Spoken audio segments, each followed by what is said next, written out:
Well, it looks like we're at 7:32, so I guess I'll get going here. Oh, welcome everyone. Remy, Greg, Jane, Ed, Marnie, Jay, and Alistair. This is What's Up Over Edmonton for the month of February. My name is Jeff Robertson, and I'm a member of the RASC Edmonton Center. So I will share my screen and get my PowerPoint going here. So I've changed my picture from the planetarium to a nice winter scene with the sun and sundog / halo, and that's just a view from my front porch with the nice snowy cover. Call this What's Up Over Edmonton because the skies in Edmonton, where we live at 53 degrees north latitude, are considerably different than what's usually depicted in publications such as Sky News, Astronomy, Sky and Telescope, etc. And I use this for an example. This is a sky in Toronto in July the 5th at 11 o'clock. And I always point to this constellation here, Scorpio, which is fully above the horizon from head to tail. In Edmonton on July the 5th at 11 o'clock, this is how much of Scorpio we see. It never gets above the horizon here, and we'll never see the stinger from Edmonton. Alice, do you want to let her in? There's somebody in the waiting room. Most of the information I use comes out of the Observer's Handbook. It is put out by the RASC every year. It's 352 pages of all the information an observer could ever want. So what do we have in February? Where it's almost spring, but looking out today, oh, wait. So we have Comet C 2022 E3 ZTF. It's been getting a lot of ink. We have Venus is now prominent in the southwest after sunset. Jupiter, hurry, closing soon. Mars is fading after a very nice appearance this year in its orbit. And zodiacal light is visible mid-month in the evening from a dark location. So I will now go on with the the planetarium portion, which, as always, I have recorded earlier. Before we start to see what's up over Edmonton in February, let's review the sunrise and sunset times for this month. So this morning in Edmonton, the sun rose at 8:19. It set at 5:16. And astronomical twilight ended, that is, night officially began, at 7:17. So today we had 8 hours and 57 minutes of daylight. On February 28th, the sun will rise at 7:24 a.m., it will set at 6:09 p.m., and night will begin at 8:06 p.m., all Mountain Standard Time. And we have 10 hours and 45 minutes of daylight. So the days are definitely stretching out. I've set the time for 15 minutes after sunset for tomorrow, only to show Saturn very, very low on the horizon. The sky is just too bright. Saturn is just too low, and it's faint. When it was in conjunction with Venus on the 22nd, it was very difficult to see. Well, it was impossible to see so close after sunset. It was only about an hour after sunset when both Venus and Saturn were really, really low that I was able to pick out Saturn with the naked eye. So if you do manage to get a telescopic view, it's not going to be very good. It's going to be in a very bright sky. You're going to be looking through a lot of haze and murk it'll look something like this. And Saturn is in conjunction with the Sun on the 16th of February. That is, it swings behind the Sun from our point of view. Okay, we set the time for 6 o'clock, a little bit later now.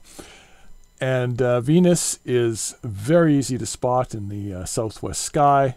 It will be getting higher and brighter as the month goes on. Venus is still quite a ways away from the Earth as it's making its way in its orbit out from behind the Sun, and it shows a waning gibbous phase. At the beginning of the month, Venus is setting in Edmonton at 7:33. By the end of the month, it's setting at 9:04. So it is of course, the days are getting longer, but it is becoming very bright in the evening sky and will be easy to spot. And over the weeks to come, if you have a telescope, you can watch Venus grow in size yet shrink in phase from this gibbous phase to a half Venus and then finally to a crescent. If we move up the ecliptic from Venus, we'll come to Neptune. And the outermost of our planets, official planets, I guess, poor old Pluto, is getting lower and lower day by day. At the beginning of the month, Neptune sets at 9:07, and by the end of the month, it's setting at 7:42, and it will actually be in conjunction with the Sun, swinging behind it from our point of view on the 16th of March. And through a telescope, Neptune presents this very lovely blue disk caused by sunlight reacting with methane in its atmosphere. While Neptune is diving toward the horizon and Venus is rising, they actually meet in a nice conjunction. Let's just move the days up a bit. And on the 14th, Venus and Neptune form a very nice conjunction. You will need a telescope to see this. Let's just measure the distance between the two. And about half a degree, so about the diameter of the full moon. And after they pass one another, Neptune continues toward the horizon. Venus continues to rise.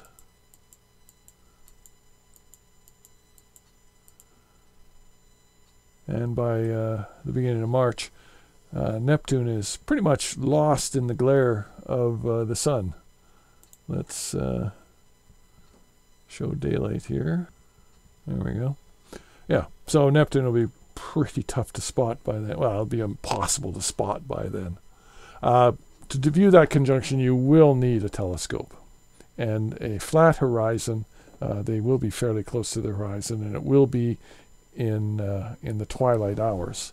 So, telescope is a necessity to see that conjunction. Moving from Neptune, we come to Jupiter. I should mention that in the twilight time, Jupiter and Mars are both visible to the naked eye, as well as Venus.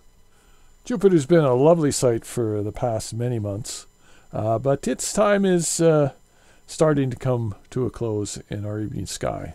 But still, in a telescope, you can see the two equatorial bands quite easily. A larger telescope and good seeing, you may even be able to pick out the red spot.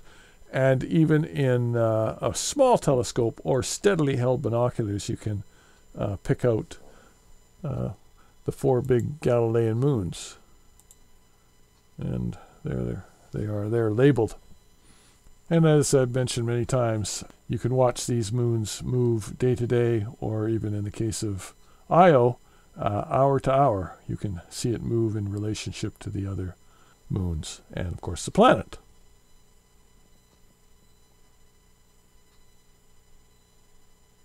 Like Neptune, Jupiter also has a close encounter with Venus. Let's just start this on the 22nd when we have the Moon, Jupiter, and Venus all in a line here. And if we go from day to day, on the 28th of February, Jupiter and Venus are quite close together, about a degree apart, maybe a little bit less. They'll even be closer on March the 1st, when they'll be half a degree apart, about the diameter of a full moon. Make a lovely picture because they are After the moon, they are the two brightest objects in the night sky. At the beginning of the month, Jupiter is setting at 10:22 p.m. At the end of the month, it's setting at 9:09. Moving up to Uranus. Uranus is up all evening. It sets at the beginning of the month at 2:11, and at the end of the month, it's setting at 12:28.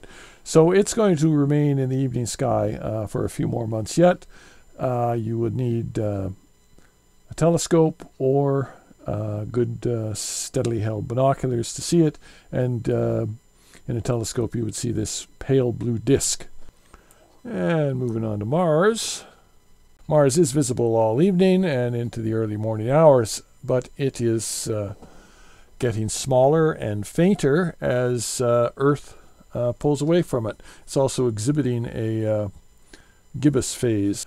Lighting of the planet from our point of view has changed. So it is not a disk anymore. It's a slightly gibbous phased object.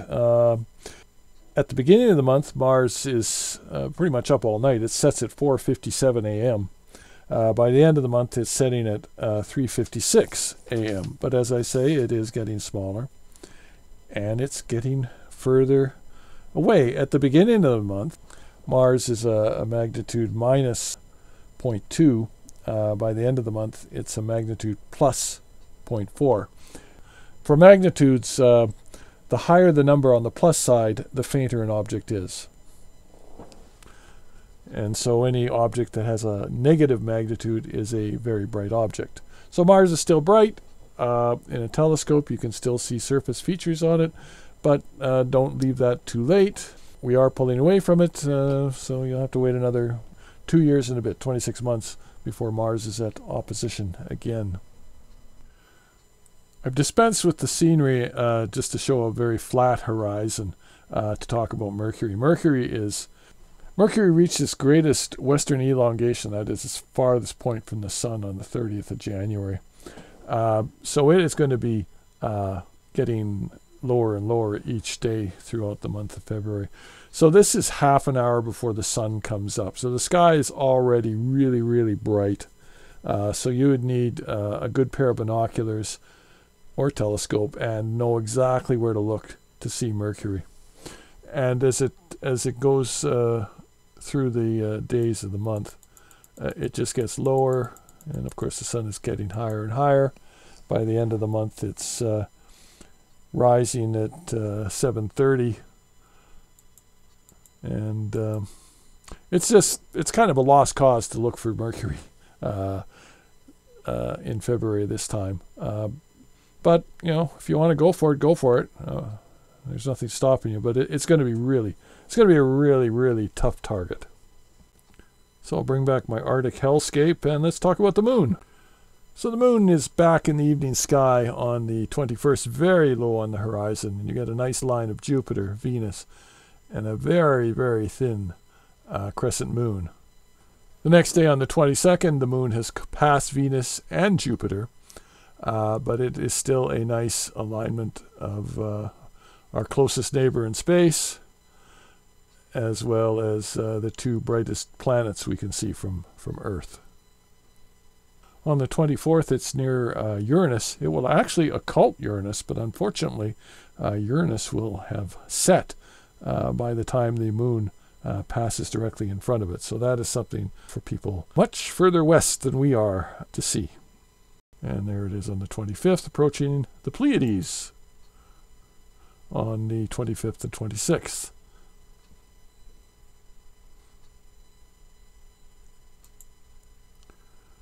And then on the 27th, it is near Mars once again.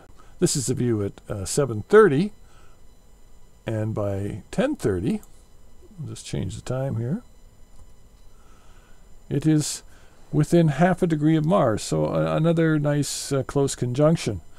For a couple weeks in February, and then again for a couple weeks in March, after the full moon, it's a chance to see the zodiacal light in the west after evening twilight. And the zodiacal light is sunlight reflected off dust and other particles in the plane of the solar system. And it looks like a kind of a pyramid coming off the horizon and going up into the sky. And it is seen around the equinox times, so February and March. In February and March, it's seen in the west after sunset, and in August and September, it's seen in the east before sunrise. And as you can see in this picture here, that's kind of what it looks like. It's a gray ashen light. You need to be away from city lights in a very dark site to see it. But when you do see it, it's it's dust along the plane of the solar system. Now let's talk about the comet that has been in the news throughout January and into February, and that is Comet C 2022 E3 ZTF, or just ZTF for this discussion. It passed closest to the Sun in January, and it is actually closest to the Earth today as it journeys out of the local solar system in its very, very long orbit, which takes about 50,000 years.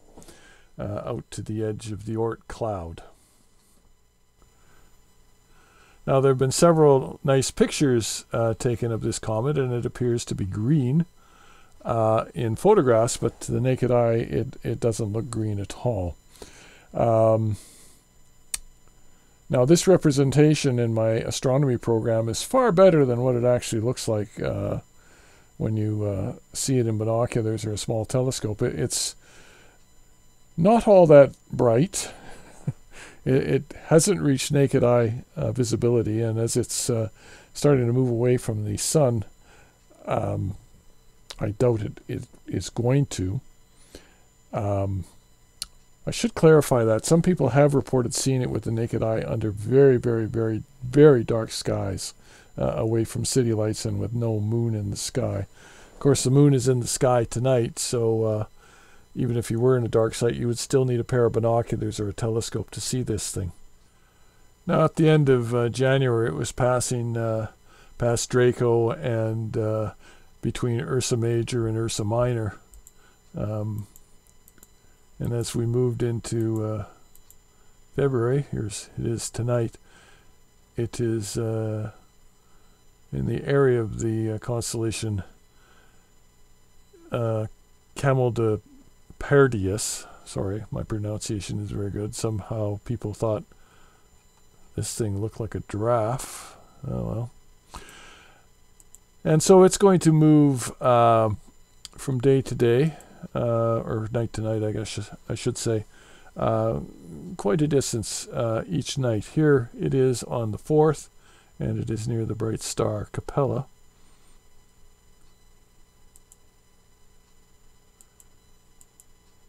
And as we follow it through the month, on the 10th and the 11th, it is near Mars as it passes through Taurus. So there it is on the 10th, and there it is on the 11th. Okay, after the 11th, it continues away from Mars, and my program is telling me it's not going to have a tail anymore. Zoom out a bit here. There it's passing Orion. Past its, it looks like a bow, but it's supposed to be a shield with an animal skin on it. And here we are into March. Now, we don't know what the comet's going to do in February. It may still be visible in binoculars by the end of the month. It may fade away to nothing. It may brighten. Who knows? You just don't know with comets. So, if it is still a binocular object in March, I'll talk about it a little more then. But let's move on to some constellations. Now, I don't need some furry rodent popping his head up every 2nd of February to tell me that spring is on its way. I just have to look into the evening sky and see that Ursa Major is standing pretty much on its tail, or if you just isolate the Big Dipper, if it's standing on its handle pointing almost straight down. Throughout the late fall and winter, Ursa Major in the evening was riding fairly low on the horizon, but now it is starting to climb up in the evening sky, and in a couple months it will be tipped upside down, where legends say the spring rains come out of the Dipper onto the earth. The great constellations of winter are still with us, but they are soon to be departing from the scene. Orion has another month or so of good viewing possibilities. If you want to get out your telescope and have a look at like the Orion Nebula, which is always a highlight for myself. But it disappears pretty quickly because the days are getting longer, nights are getting shorter, and Orion will be departing the evening sky, only to return in late fall and early winter. Same with Taurus and the Pleiades. Gemini is still well placed, and we're starting to see the spring constellations, notably Cancer and Leo. Earlier on, I mentioned and massacred the name of the constellation Camelopardalis, which is supposed to look like a giraffe. I don't know. I don't see this. But anyway, Comet ZTF is going to pass through it in February. But there's a really cool object you could find with binoculars located in this constellation, and to find it you go to the brightest star in Perseus, Myrfak. Find that star, and then you find Polaris here at the tip of the Little Dipper, and halfway in between there is a cool collection of stars known as Kemble's Cascade. It's a line of stars named by Father Lucien Kemble, who is a great friend of our ASC Edmonton Centre, and our Lamplighter Library, which is located just off the entrance to the Ziegler Star Theatre and is open before and after our monthly meetings, is the name was inspired by him. Father Kemble died some years ago, but this line of stars, which he named as his cascade, is now a recognized object in amateur astronomy. There's also an open cluster, NGC 1502, right at the end of it here. So that's a neat object to look for in binoculars. And it has not only a Canadian connection, but a connection to Edmonton Centre.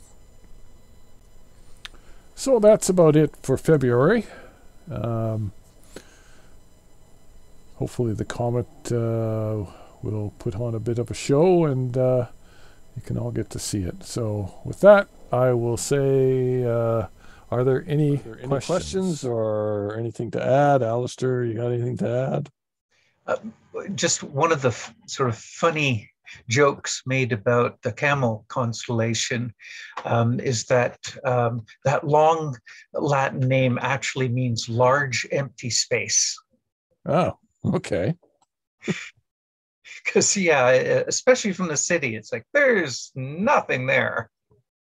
Well, even from the country, there's not. I don't see a camel. It's even I have trouble. I always have to go. It's a bit of a sail shape, and I always have to do. Is it that way or is it this way? And I just about have to relearn it each time I go out. Yeah, Well, it's like Aries too. I mean, people see a ram, I see like a floor hockey stick. Yep, Yeah. So hockey stick. yeah, Everything else is just, yes, outliers. yeah. Okay. All right. Yeah, If there's yeah. nothing else, any questions? Anything? Could you say more about the zodiacal light? Oh, okay. What do you want? Well, like I say, it'll be visible after new moon or afternoon moon, after full moon. So the middle of the month, and it's visible just after twilight in the west from a very dark site, and it'll look like a gray, ashen colored pyramid coming out of off the horizon, right where the sun set. And it's only visible near the equinox when the Earth is in line with its plane as it travels around the as it travels around the sun in its orbit. When we approach equinox, that is when you see it. How far out of the city do we need to go? Well, Mundare Cemetery? well, I wouldn't go to Mundare Cemetery because that's east, and you want to look west. So, Oh, right. But you you can maybe look west. Go out, past Stony Plain at least. Yeah. For sure. I'll go west. Okay. Go west, young man. Yeah. For the evening, for the February evenings, you need to go west and look west. Okay. Southwest. Yeah. It's usually it's pretty subtle, and every now and then you get some nice precipitation. It just cleans out the atmosphere, and it's just like, oh wow, that's actually quite noticeable. The trick is that it's often mistaken for twilight, because it's just like, well, the twilight has sort of, it's just a long twilight, and it's like, well, no. But and that's why it helps to actually have the end of twilight time from an app. Will give you when twilight ends, and you'll still see this glow. The other thing that's really sort of important is the glow comes up, whereas the twilight glow at that point gets just lower and flatter. So, but quite often I've asked people, so have you ever seen the zodiacal light? And it's like, no. It's just like, oh, there it is. And it's just like, really? That's easy. So, and it's just sometimes it's really easy if the sky is really clear. Yeah, but yeah, from the city, it's not a hope. Yeah. In the fall, when it's in the east, and you can go to Mundare and then stop for sausage, when the store opens. It's can be known as a false dawn also. So, okay, we'll go on to the moon.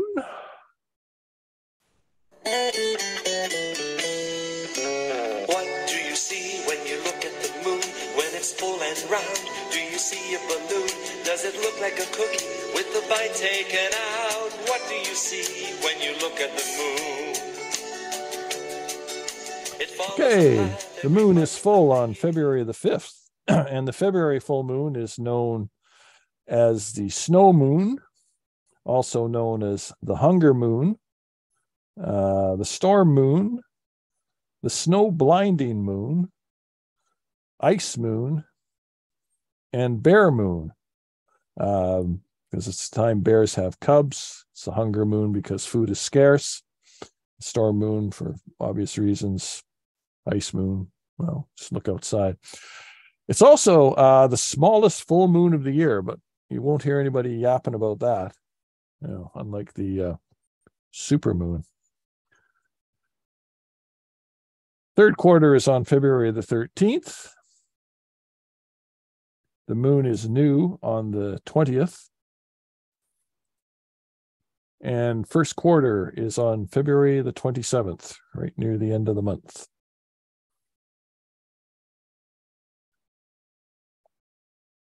I've been going through lunar features since I started this, and I'm kind of running out of them. So I consulted the Explore the Moon with a small telescope book to pick out a feature here. It's quite subtle, and you would need a telescope to see it. So here it is. It's Mont Spitzbergen, or the Spitzbergen Mountains. And this is my picture. I'm the world's worst astrophotographer, so it's tough to see. But there it is there. It is a solitary mountain group located in the eastern part of Mare Imbrium. There it is, circled there. It's just a blow up of the previous picture. And it's located about 80 kilometers north of the crater Archimedes, which is this big guy right here. The range runs north to south, and it has a number of peaks separated by some valleys. We'll have a better picture here. And there it is there. This is taken by someone who's much better at photographing the moon than I ever will be. So there it is there. What it's thought to be, it's a surviving rim of an ancient impact crater that's been buried under the magna flow that created Mare Imbrium some 3.9 billion years ago. There's a few of these isolated mountains in Mare Imbrium. When I got my very first map of the moon way back when I got my first telescope, I was always fascinated by Mount Pico, just standing out in the middle of nowhere. And that Mount Pico is probably the remains of a crater wall too that just got covered in magma, and just the top is sticking out. And this is a picture looking straight down from the Lunar Reconnaissance Orbiter. So you can kind of make out, maybe there's a curve of a crater there, and there's bits of what could be the possible rim further on. It's named after the Spitzbergen Mountain, or the Spitzbergen Islands, which is a group of islands north of Norway that stick out in the Baltic Sea, I guess. Anyway, polar seas. Okay, the constellation I picked today was one, again, I took out of the Explore the Universe book because it's prominent in winter, and that is Gemini, the twins. So this is the star field where Gemini resides. This is the astronomical drawing of Gemini. Let's see the two bright stars, Castor and Pollux, and then kind of a backwards L shape down to the bottom here. In Greek mythology, Castor and Pollux were half brothers, the sons of Leda, wife of the king of Sparta. And Leda was seduced by Zeus, as Zeus did a lot of seducing back then, and bar Pollux, who was immortal. Castor, who was the king's offspring, but despite them not having the same father, they became very close. And when Castor died, Pollux begged his father Zeus to make his brother immortal. So Zeus placed both their brothers up into the sky. And that's a drawing showing the two brothers together. And this is where it's located. It's immediately left of Orion's upstretched club-holding hand, and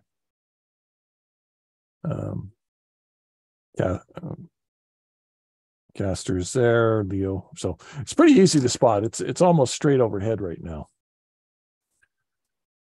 The two brightest stars in the constellation are Pollux and Castor. Castor can be split into a double star in a small telescope, and it's actually a six-star system, approximately 51 light years away. And there's Castor, easily split in a medium telescope. You can see the two stars there, but like I say, there's actually six in that system.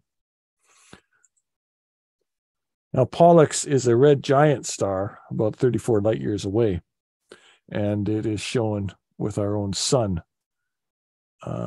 next to it as a size comparison.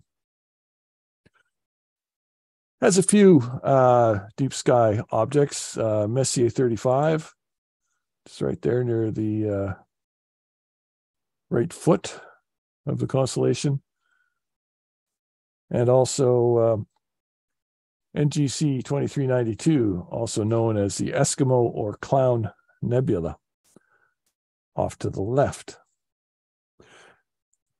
Messier 35 is an open cluster. It's about 3,500, pardon me. It's about 3,800 light years away, consisting of about 400 stars. It's about half a degree across, so about the diameter of the full moon, and can be seen in binoculars. In a small telescope with a low focal length, you could get the whole thing in. If you have a high focal length, you'll probably just get a little piece of it. You need to sweep around to see the whole thing. And there's another picture of it there.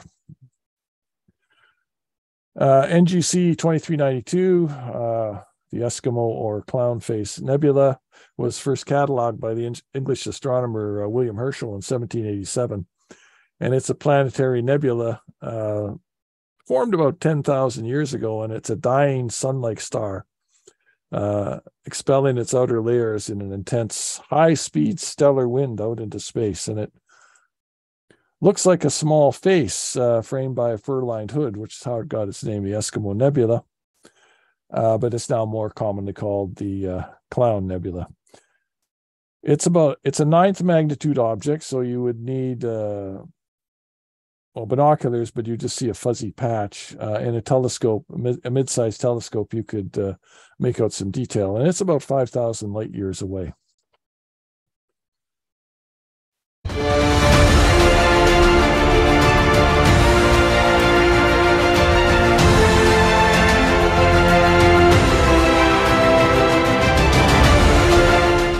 So this is the space history part, where we look at a past event that not only occurred in this month, but whose anniversary year is divisible by 5. So in 2023, it's events that happened in year 3 or 8. Now, Ed came to our last regular meeting, and I was talking to him about what I was thinking about using. And I said, I seem to pick a lot of tragedies. Well, this year is no different. So, a couple doors down from where I grew up, there was a kid who discovered that a wooden fence beside his garage made it easy for neighborhood boys to climb up onto the garage roof, which we did. So we would sit up there, doing stuff, looking around, talking. And then one of us had the brilliant idea to jump off the roof onto the lawn. So we all did this several times, whooping and yelling, jumping off the garage onto the lawn, climbing back up the fence, getting back on the roof and jumping off again. So later, when my dad was driving me to the hospital for x-rays on what turned out to be a really badly sprained ankle, he asked just what I was thinking. And I said, well, I did it lots of times before and nothing bad happened. So that kind of thinking led to what we're going to talk about. We're going to talk about STS-107, the Space Shuttle Columbia. Columbia was the very first shuttle in the fleet, and it made its maiden flight on April 12th, 1981, 20 years to the day that the first human went into space. It flew 28 times, made over 4,800 orbits around the Earth. And in its time, it and all the other shuttles got hit by debris during ascent, but was no big deal. The shuttles always brought their crews home. That kind of thinking regarding debris strikes led to the loss of the Space Shuttle Columbia, February 1st, 2003, 20 years ago today. And for me, it doesn't seem like 20 years ago, but my gosh, it is. Now, before I go into what happened, let's talk about the space shuttle and its thermal protection system, or TPS. The shuttle's not made out of any super strong metal. If you're familiar with the X-15, it was made a lot of Inconel, which is a very high strength, high temperature resisting metal. But the shuttle wasn't made out of that. It was made mostly of aircraft grade aluminum. And as you may know from Frank Costanza's explanation of his Festivus pole, aluminum has a very good strength to weight ratio, but it melts at 1100 degrees. And because the shuttles were reusable, they did not have ablative heat shields used on previous spacecraft and still used on craft today like Soyuz, Crew Dragon, and Orion. They used a series of silica tiles, silica blankets, and reinforced carbon-carbon to insulate the shuttle from the heat of reentry. Now, I could use my shuttle model to illustrate all this stuff, but I have something even better. The real thing. And this is the Endeavour on display at the Los Angeles, California Science Center. When the shuttle fleet was retired, they displaced them across the country, and seeing the shuttle was built in California, they sent one there. And so this is one of the 4 remaining space shuttles. So let's look at the heat system. First off, there were the black tiles which covered the underside and much of the nose. And these are high temperature reusable surface installations, what they were called. They were made of a high purity silica fiber covered with a borosilicate coating, which gave them the black color. There were the white tiles, which are low temperature reusable surface insulation, and they were around the nose, the tail, and on the OMS pads. And this picture here, the OMS is the orbital maneuvering system. They're very similar to the high temperature tiles without the borosilicate coating. Now, these tiles are extremely light. When I saw the Endeavour, one of the fellows came up to me and gave me a tile to hold, and it was like holding a feather. There was like nothing to it. Early in the program, the white tiles covered most of the upper surface of the shuttle, but they were replaced by advanced flexible insulation blankets, and they were made up of low-density fibrous silico that replaced most of the white tiles, and they have similar thermal protection properties to the tiles, but they required far less maintenance. And finally, the leading edge of the wings and the nose was covered with this gray reinforced carbon-carbon, and you can see it right there. And this is a very robust gray material, and it could take intense heat as well as aerodynamic forces of launch and reentry. And they were put on the areas that would experience the greatest amount of heating during reentry. The TPS was very good at protecting the orbiter from heat of reentry, but it was very fragile. So they would never fly the shuttle in bad weather. It was forbidden to fly it in bad weather because passing through rain at high speed would be like going through a sandblaster, and it would just erode the tiles. STS-107 was launched on January 16th, 2003.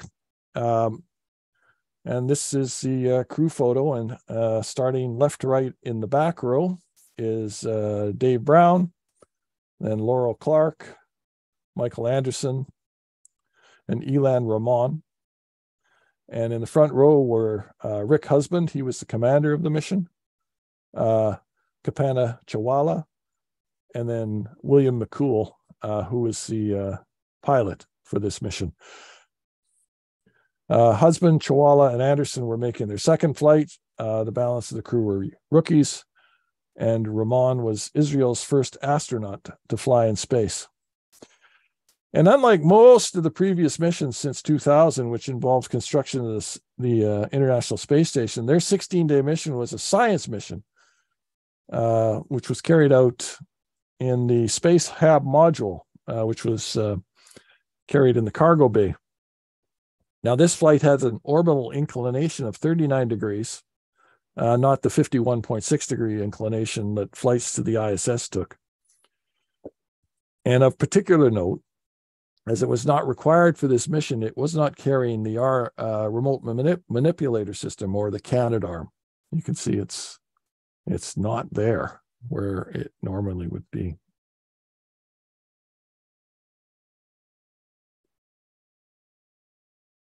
Now, as I said, debris had hit the shuttle on previous flights, on all the flights. However, there was one notable flight, STS-27, which was the second flight after the loss of Challenger. And they had over 700 of their tiles damaged, including one that was completely knocked off by a debris strike. And there's the place with the missing tile. And it was just dumb luck that beneath the missing tile was a hard metal hard point, which was covering an antenna. Or there could have been a burn through and the vehicle could have been lost. And if it had been lost 2 flights after Challenger, I'm sure that would have been the end of the shuttle program. Now, the crew on that mission knew they had a damaged craft, as they used the Canadarm to peek over the side of the shuttle and look underneath. And they saw all sorts of damage, and they relayed their concerns to Houston. And after much discussion, were told the shuttle would be okay during reentry. I watched a documentary about this flight, and Hoot Gibson, who was the commander, was not convinced of Houston's confidence in the mission. And he said that if he noticed that the shuttle started doing unusual things during reentry, which would indicate the craft was breaking up, he was going to tell Houston exactly what he thought of them before the craft broke apart. And that wasn't the only one. On STS-45, a piece of debris hit the reinforced carbon-carbon on the leading edge of the right wing. And here you can see the damage. It wasn't a lot of damage. It didn't penetrate the piece of the wing, and it was only a couple inches across. But still, it did do some damage, and that, of course, that piece would have to have been replaced. So, yeah, the shuttle was hit by debris during the launch, but it always came back. So 81 seconds into the flight, a 1-pound piece of insulation came off the external tank near the front attach point to the orbiter and struck the left wing. And I have a little video here, and it just repeats. So there you can see it. Hits the wing.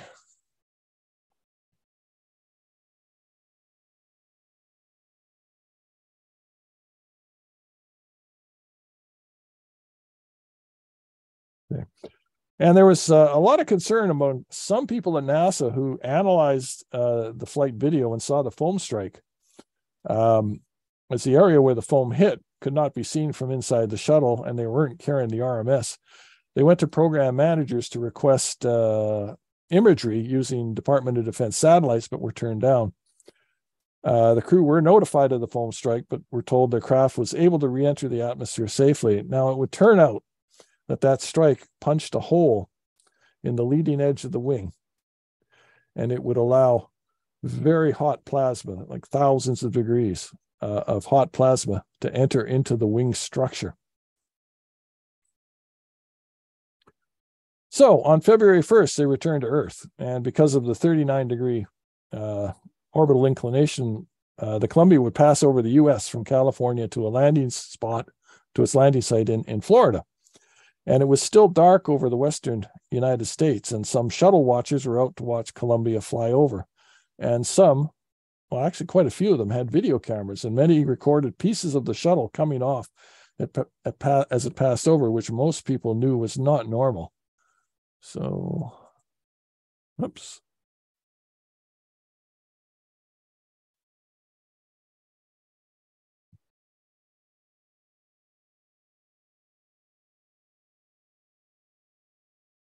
And there you see a piece coming off the shuttle.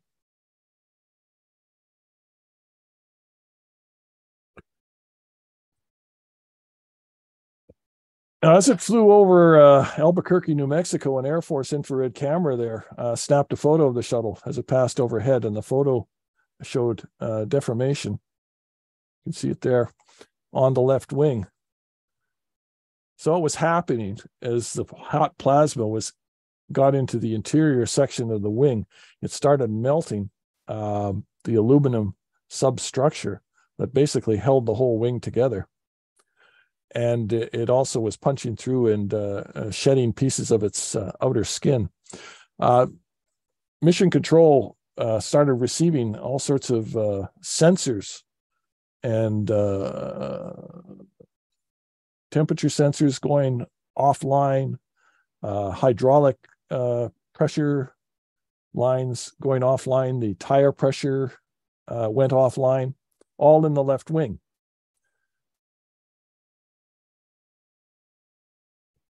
So prior to losing contact with the Columbia, a number of systems and sensors in the left wing started to fail.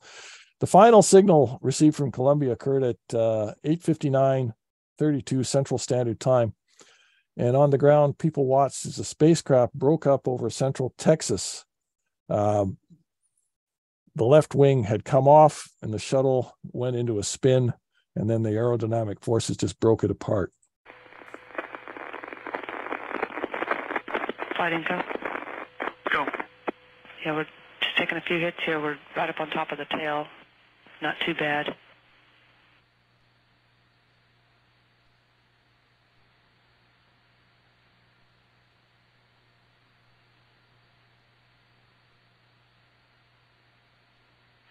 Max flight.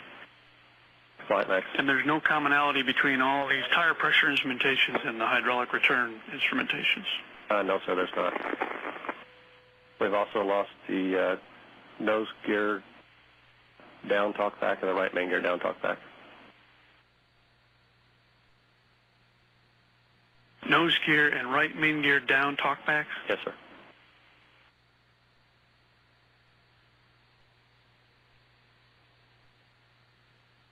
And flight ecom? Ecom. I've got 4 temperature sensors on the bottom line data that are off scale low.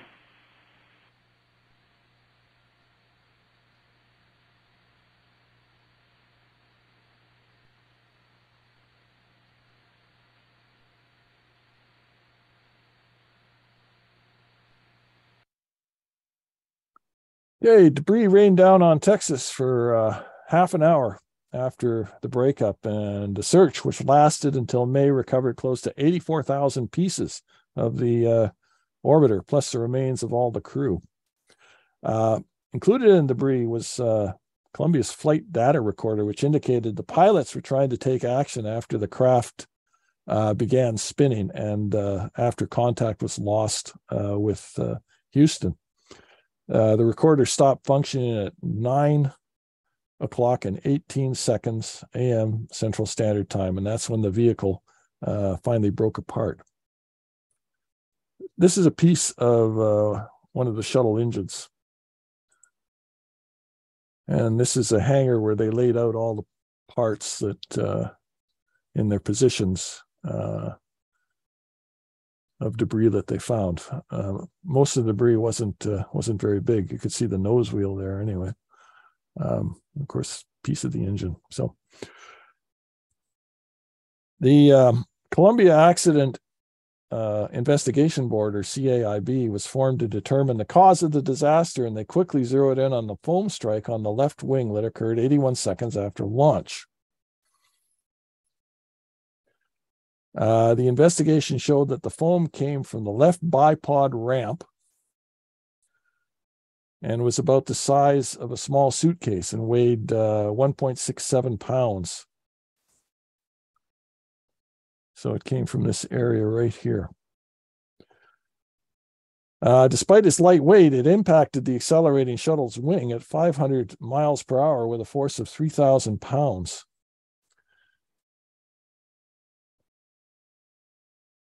And just to verify that their conclusions of the impact damaging the shuttle's wing, they put together a test using actual reinforced carbon-carbon wing, leading-edge wing segments taken off of other shuttles.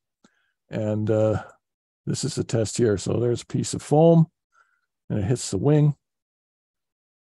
makes the hole. And this is what it looked like inside the wing. So it's quite violent.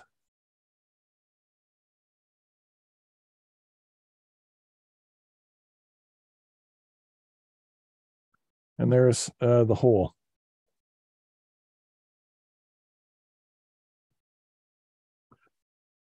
The CAIB was very critical of NASA management and for putting schedule ahead of safety, which sounds very similar to a conclusion that the Rogers Commission came to after the Challenger.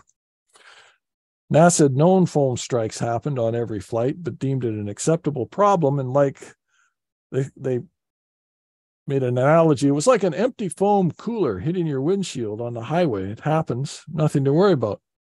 But remember the stupid kid who was jumping off garage roofs when he was like 9 years old. So they were very critical of NASA management. They wanted to improve imagery of launches to make sure that they weren't missing anything of debris hitting the orbiter. And that's why they started adding all those cameras onto the tanks and onto the solid rocket boosters and such, which gave us beautiful views of the launch from the point of view of the shuttle itself. But they weren't there just to make nice pictures. They were there to make sure that if something came off and hit the orbiter, that they would know about it and where it hit. And they also said foam shouldn't come off the external tanks. They made a lot of changes. The foam on the bipod ramps was removed, as well as other places which could come off. And inspection of the tanks was increased. Nevertheless, when the shuttle flew again on July 26, 2005, a large piece of foam came off the tank, but it didn't hit the orbiter. So it was grounded again for another year. And the next flight was on July 2006. President Bush announced that the shuttle would only fly to the International Space Station, and when the station was complete, it would be retired. And in addition, when the shuttle arrives at the station, it would be inspected by station crew for damage, and it would also carry an inspection boom on the end of the Canadarm that would allow the shuttle crew to inspect all of its thermal protection system. This boom turned out to be very useful as an EVA extension at the space station. And so it was left at the space station following the final shuttle flight STS-135 in 2011. There were 22 flights after STS-107 and all to the ISS-1, which was STS-126 in 2009, which serviced the Hubble Space Telescope for the final time. And during that mission, a second shuttle was on the pad in case a rescue mission was going to be required. President Bush also directed NASA to contract transport of crew and cargo to the ISS to private companies, and NASA was to focus on the exploration of the moon and beyond. And this resulted in the Constellation program. However, it was underfunded by Congress and was eventually canceled by President Obama.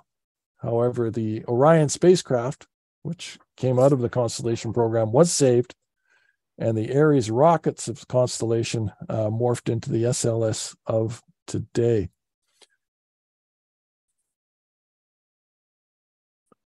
So that's about it. I'll share a personal story. The morning of the shuttle broke up, my wife had taken our youngest to the hospital because she had croup. And I drove her to the hospital and then came home. And I was waiting, and I flicked on the TV and to watch the shuttle land, but promptly fell asleep. And it wasn't until after all of this had taken place that the phone rang, and my wife was on the phone saying the shuttle crashed. And I go, what? And because of the time, 2003, it was only, a year and a half after 2001. I thought because there was an Israeli astronaut on board, somebody had shot it down. So, but when she said it crashed, I thought it crashed on landing, not broke up over Texas. But anyway. Heavens Above is a great source of information. If you want to follow the comet and print out finder charts, that's the place to go. Our next What's Up is going to be on Wednesday, March the 1st. Our next RASC regular meeting will be on Monday, February 13th, day after Super Bowl. So what better way to decompress after the Super Bowl than to either tune into our meeting on Zoom, the link's on our website, or actually come to the Ziegler Star Theater in the TELUS World of Science and join us for our meeting. Our speaker will be Eric Rosolowski, who will be talking about latest findings from the James Webb Space Telescope. Eric was actually the first guest speaker we had when we switched to Zoom back in April 2020. So I'll finally get to meet the guy. And with that, I will say thank you. And if there are any questions, I'll take them now or try and answer them.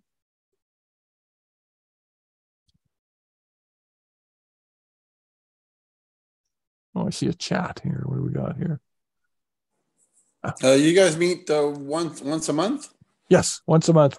Second Monday of the month, except in October, because the second Monday is Thanksgiving, and we're all gorging ourselves on turkey that night.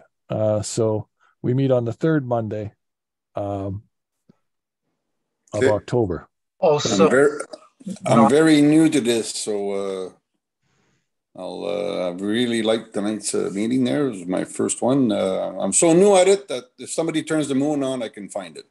Oh, well, excellent. Yeah, everyone's welcome. They're open to the public. Yeah. So, yeah, come on down. I'm in Peace River, so a little bit darker. That's a long way to come. Yeah. Well, you can tune in on Zoom. The link's on our website. No, it's awesome. Yep.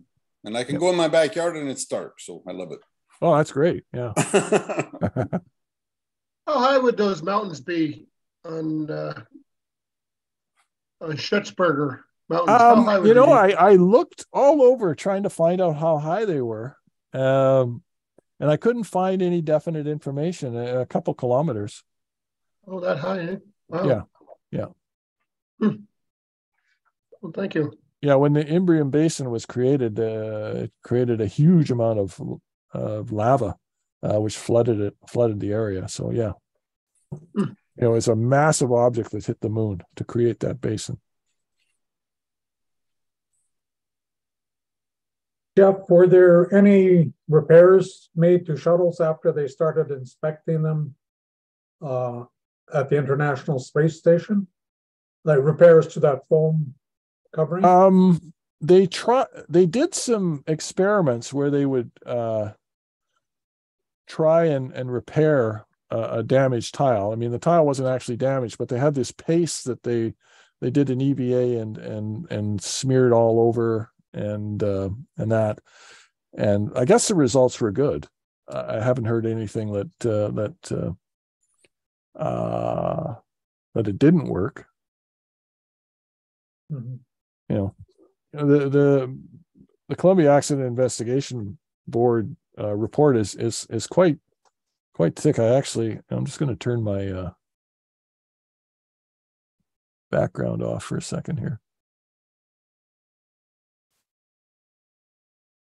There, I actually have a copy of it, and it's 260 pages. It's pretty dry reading, but it's quite interesting, and it has a lot of the information that I use for this talk here. So yeah, it would just seem to me that those tiles would be a lot of different configurations and radiuses. Oh yeah, they are. No two tiles are the same, and they all have, if you notice from the pictures I took there, they all have numbers on them, which says where they go on the orbiter. And if a tile is damaged, they'll take it off and replace it with an identical tile. And they vary in thickness depending on where they go. Where do they get the spare tile from? Oh, they make them.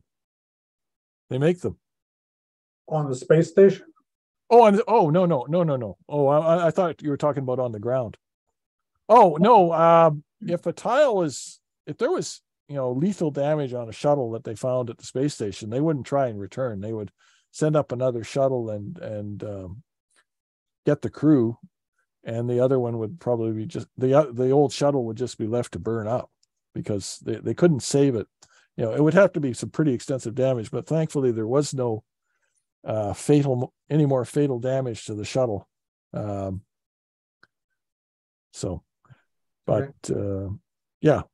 Debris strikes. I didn't realize until I was reading this report how often that the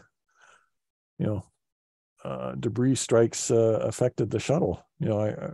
You'd see pictures of it, and sometimes there'd be a nick in one of them, but for STS-127 to completely lose a tile on the underside, that was, like I say, it was dumb luck where that the shuttle that the tile came off or an area where there was a hard point underneath that kept the thing together. So any debris you're speaking of had to be off the ship, right?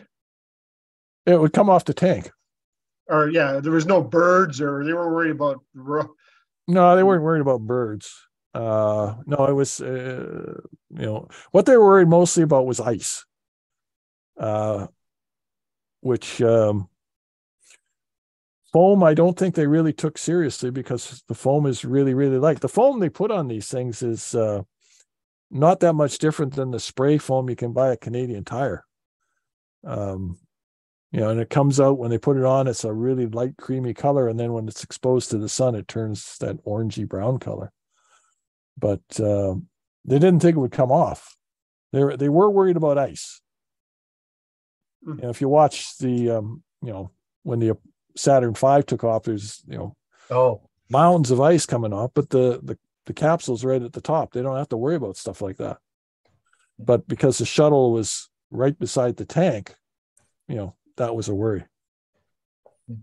There was a question earlier about how high are the isolated peaks. So I have a book, The Modern Moon. Oh, okay. By Charles Wood. Oh, yeah. The section says Pico and Python are the tallest of the peaks in that area of Mare Imbrium, rising about 2.4 kilometers above the Mare. Okay.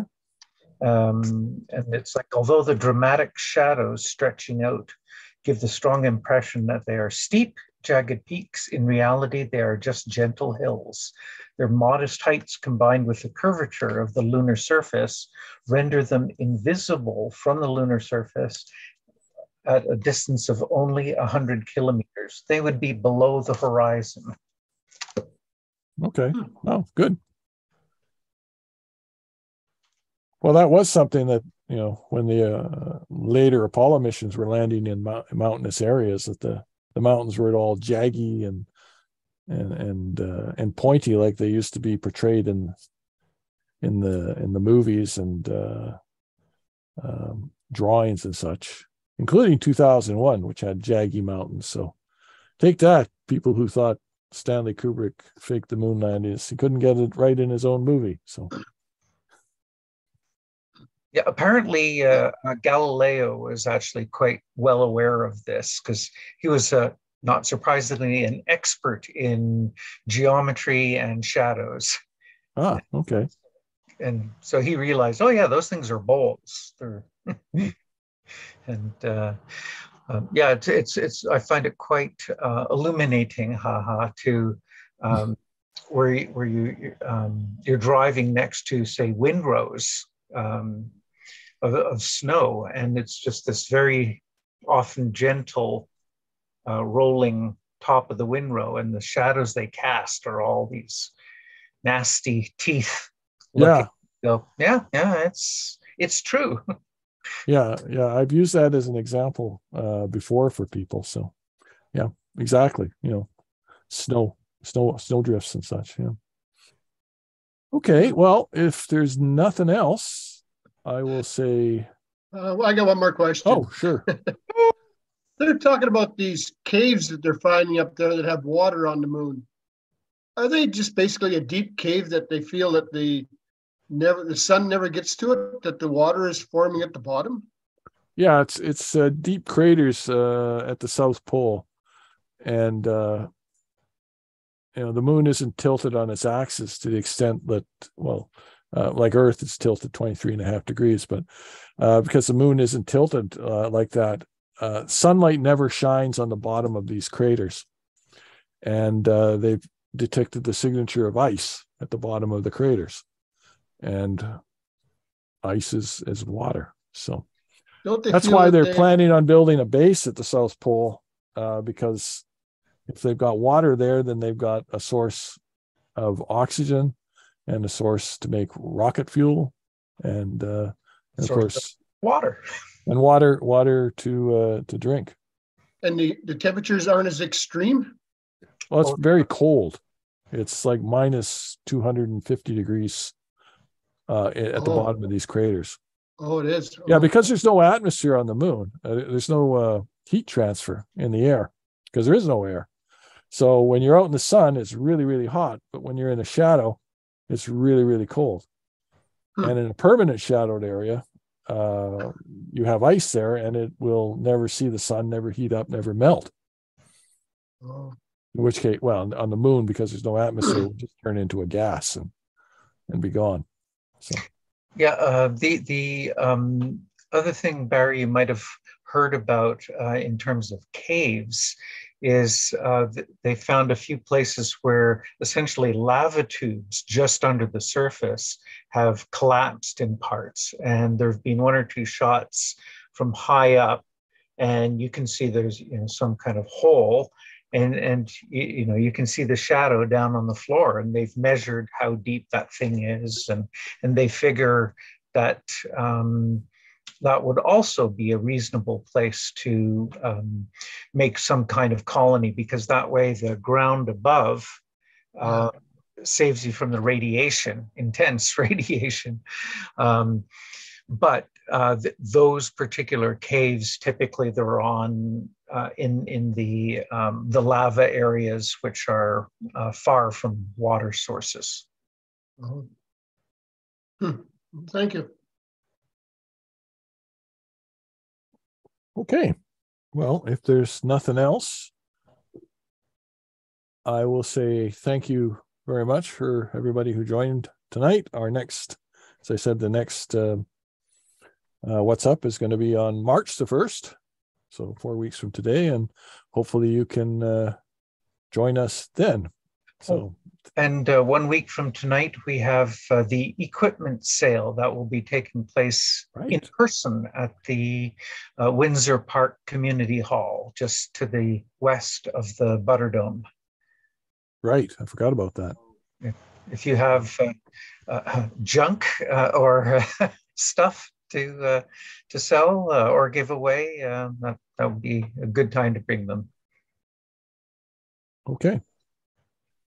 All right. Well, thank you very much, and I'll say good night. Oh, this is recorded, so I'll clean up a few of the oopses and stick it on YouTube probably tomorrow or Friday. So, all right. Good night. Good night. Thanks, everyone. Jeff. Great Yep. job. Thank you. Thanks, Jay. Thanks everyone. Yep.